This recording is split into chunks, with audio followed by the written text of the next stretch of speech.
जय हिंद दोस्तों, मैं आशा करता हूँ कि आप लोग काफ़ी मस्त और ज़बरदस्त होंगे। हमने पिछले वीडियो में सॉन्ग ऑफ माई सेल्फ के पहला स्टैंजा पढ़े थे। अब हम अगला स्टैंजा पढ़ेंगे और हर वीडियो की तरह इस वीडियो में भी इस स्टैंजा के हार्ड वर्ड को देखेंगे। तो आइए इसके हार्ड वर्ड को देखते हैं। यहाँ पर लिखा हुआ है हार्बर। हार्बर का अर्थ जो होता है वो विश्वास करना होता है।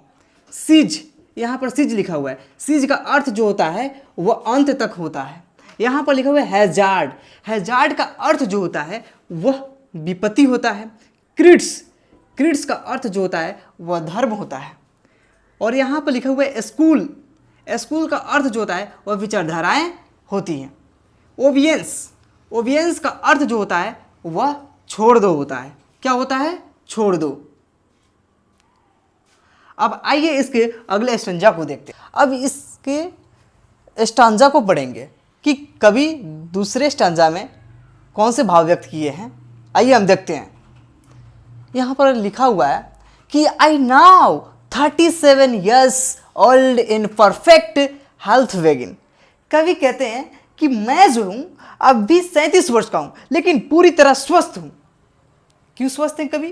क्योंकि कवि को प्रकृति से प्रेम है, प्रकृति से लगाव है, इसलिए वो स्वस्थ हैं और कह रहे हैं कि मैं अभी स्वस्थ, यानी कि अभी मैं 37 वर्ष का हूँ लेकिन मैं पूरी तरह स्वस्थ हूँ। फिर अगले लाइन में कहते हैं कि hoping to cease not till death. कवि कह रहे हैं कि मैं अंत तक इसी तरह मगर परफेक्ट यानी पूरी तरह स्वस्थ बना रहूँगा। मैं आशा करता हूँ कि अंत तक ऐसे ही बना रहूँगा। यहाँ पर लिखा हुआ है कि क्रिड्स एंड स्कूल्स इन ओबियंस retiring back we will suffice at what they are but never forgotten. यहाँ ये 3 लाइन जो है, कवि इस लाइन में ना कभी बहुत अच्छे बात को कहते हैं। आपको यहाँ पे समझना बहुत ज़रूरी है, आप यहाँ पे ध्यान दीजिएगा। वो बोल रहे हैं कि क्रिड्स एंड स्कूल्स इन ओबियंस। कभी कह रहे हैं कि अपने धर्म और उसकी जो मान्यताएं हैं ना, कुछ पल के लिए इस धार्मिक मान्यताओं से बाहर निकलिए और इस संसार को देखिए और समझिए कि संसार है क्या। हम ये नहीं कहते कि अपने धर्म को छोड़ दो, अपने धर्म की विचारधाराओं को छोड़ दो, लेकिन कुछ पल के लिए निकलकर इस संसार को देखिए। आपको इस संसार में जो धर्म की मान्यताओं के चक्कर में पड़े हुए हैं, जो आपको इस संसार में ईर्ष्या, द्वेष जो दिखाई देता है ना, आप एक बार निकल कर देखिए।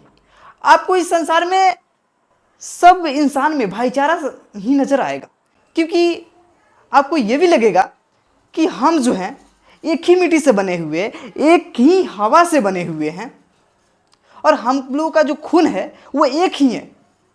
यानी कि यहाँ पर कवि बताना चाहते हैं कि the world is one family, यानी कि वसुधैव कुटुंबकम को बताना चाहते हैं कि संसार में कोई भी व्यक्ति जो है वह किसी से भिन्न नहीं है। ये धर्म के चक्कर में पड़कर, अपने धार्मिक मान्यताओं के चक्कर में पड़कर ये लोगों में भिन्नता फैला रहे हैं। एक बार तो अपने धार्मिक मान्यताओं से बाहर निकल कर तो देखिए।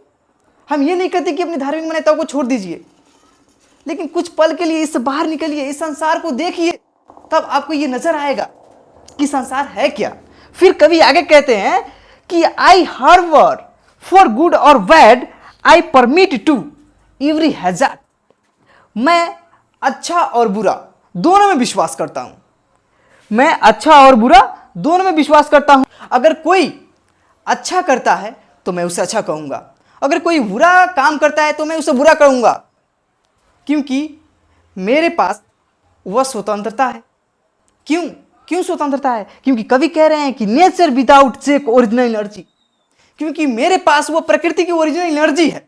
और मैं ये कह सकता हूं दावे से कि अगर कोई, मैं ये स्वतंत्र हूं कहने के लिए कि अगर कोई व्यक्ति गलत कार्य करता है तो मैं उसे गलत कहूंगा, बल्कि ये नहीं कहूंगा कि वो अच्छा कार्य कर रहा है।